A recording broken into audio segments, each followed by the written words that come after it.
Welcome, curious minds, to a world of knowledge and discovery. Welcome aboard, as we set sail on a journey through Disgusted of Tunbridge Wells. The phrase Disgusted of Tunbridge Wells is a generic name used in the United Kingdom for a person with strongly conservative political views who writes letters to newspapers or the BBC in moral outrage. Disgusted is the pseudonym of the supposed letter writer, who is a resident of the stereotypically middle-class town of Royal Tunbridge Wells, Kent, in southeast England. The term may have originated with either the 1944 BBC radio programme Much-Binding-in-the-Marsh, a regular writer to the Times, or an editor of the letters page of a local newspaper, the Tunbridge Wells Advertiser. In later times, the term has continued to be used to describe conservative letter writers who complain to newspapers about a subject that they morally or personally disagree with. It is often used in relation to news stories regarding Royal Tunbridge Wells. Some residents of the town have criticised the term as obsolete, but others continue to embrace it. Brace yourself for an in-depth analysis as we navigate through origins and its far-reaching implications. Thumb up right Alcestestrian Street with trees and 19th houses and shops. Royal Tunbridge Wells. A stuffy, reactionary image was associated with the town of Tunbridge Wells by the novelist East M. Forster in his 1908 book A Room with a View, in which the character Charlotte Bartlett says, "I am used to Tunbridge Wells, where we are all hopelessly behind the times." Tunbridge Wells was later granted a royal charter by King Edward VII in 1909 and renamed Royal Tunbridge Wells. The BBC radio show Much-Binding-in-the-Marsh, first broadcast in 1944, is sometimes stated in newspaper reports to have popularized the term Disgusted of Tunbridge Wells for correspondence to newspapers.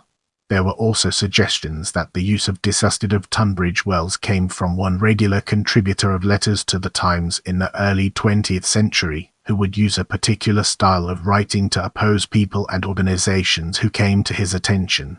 Despite being described as the quintessential Englishman because of his writing style and having his letters regularly published, his identity was never known because he would only identify himself as Disgusted of Tunbridge Wells. However, some reports have popularly rumoured that this person was a retired colonel who served in the British Indian Army during the British Raj. In 2014, the Kent and Sussex Courier claimed that the originator of Disgusted of Tunbridge Wells was the retired British Army Colonel George Thomas Howe, who had developed a skill in writing letters about apartheid during 5 years in the Union of South Africa. Reportedly, his letters were popular reading and helped to sell newspapers that published them. According to the Royal Tunbridge Wells historian and former newspaper editor Frank Chapman, the phrase has a different origin, starting in the ears with the stuff of the former Tunbridge Wells Advertiser. During the paper's final months of publication, the editor Nigel Chapman, alarmed at a lack of letters from readers, insisted his staff write a few to fill space. One signed his simply Disgusted, Tunbridge Wells, and this was then adopted in all future staff letters until the newspaper ceased publication in 1954.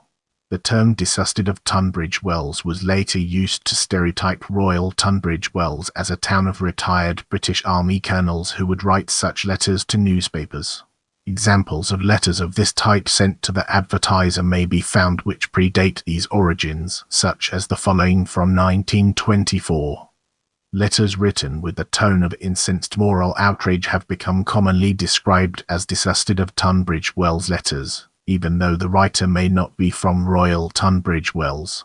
For example, the actor Michael Caine once said, "I don't want to sound like Disgusted of Tunbridge Wells, but I do think there should be some sort of national service for young men."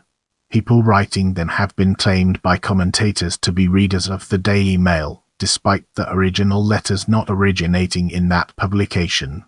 As we venture forward, let's examine later use in detail and gain a deeper appreciation for its significance. The magazine Private Eye made regular use of the Disgusted of Tunbridge Wells pseudonym to satirize the stereotypical conservative Middle Englander, and it became a running joke for several years. In 1978, BBC Radio 4 called its new listener feedback program Disgusted, Tunbridge Wells, though it was renamed Feedback in 1979. This was following Radio 4 broadcasting the Take It From Here radio series in 1954, where Disgusted of Tunbridge Wells was prominently featured. In politics, the people behind Disgusted of Tunbridge Wells letters have strong conservative views and are commonly viewed to support the Conservative Party. However, most UK Independent Party UKIP members in the party's early days were viewed by commentators as being disgusted of Tunbridge Wells pensioners, of whom the UKIP leader Nigel Farage stated in 2013, "The people in it and who voted for it were in the main disgusted of Tunbridge Wells." I mean, you look down the membership list in 1994, anyone below a half-colonel was a nobody. In 1980, the BBC Radio 2 broadcaster Terry Wogan chaired an It's Your BBC meeting at Royal Tunbridge Wells Assembly Hall Theatre. A report in the Times suggested the BBC had staged the meeting in the town in the hope that Disgusted would reveal himself. In 2006, the author and magistrate Connie Street Lewis singled out the Disgusted of Tunbridge Wells stereotype as a powerful British middle-class movement, saying they are part of the group with the same concerns, so they have a sense of belonging. In 2013, Nigel Cawthon published Outrage of Tunbridge Wells, a compilation of letters to the Tunbridge Wells Advertiser that were viewed as being in the style of Disgusted of Tunbridge Wells from the British Library archives. Critical review of the book has stated that the Disgusted of Tunbridge Wells style displayed an art of letter writing that has continued despite other things in the world changing. Residents of Royal Tunbridge Wells have also expressed displeasure in a manner similar to the Disgusted of Tunbridge Wells stereotype in relation to the Waitrose supermarket chain refusing to open a store in the town, while neighbouring downmarket towns of Tonbridge and Crowborough both did have one. In 2016, during the United Kingdom referendum on the British membership in the European Union, the New York Times used Royal Tunbridge Wells as its base for reporting on the referendum. The town was chosen because it was seen as the quintessentially English town due to the Disgusted of Tunbridge Wells phrase. Although most Americans would not fully understand the reference, the town was nonetheless considered a symbol of Middle England. The town was a Conservative stronghold and was the only council area in Kent to vote by a majority for Remain during Brexit. Get ready for a thought-provoking discussion as we delve into criticism and its impact on our understanding.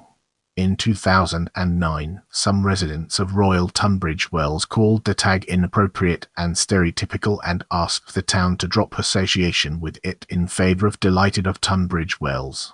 However, there was opposition to this campaign by other residents, some of whom wrote to newspapers in the Disgusted of Tunbridge Wells style, arguing they preferred Disgusted of Tunbridge Wells. Local merchants at the town's information centre pointed out that tourists were buying twice as many goods bearing Disgusted of Tunbridge Wells than with Delighted of Tunbridge Wells.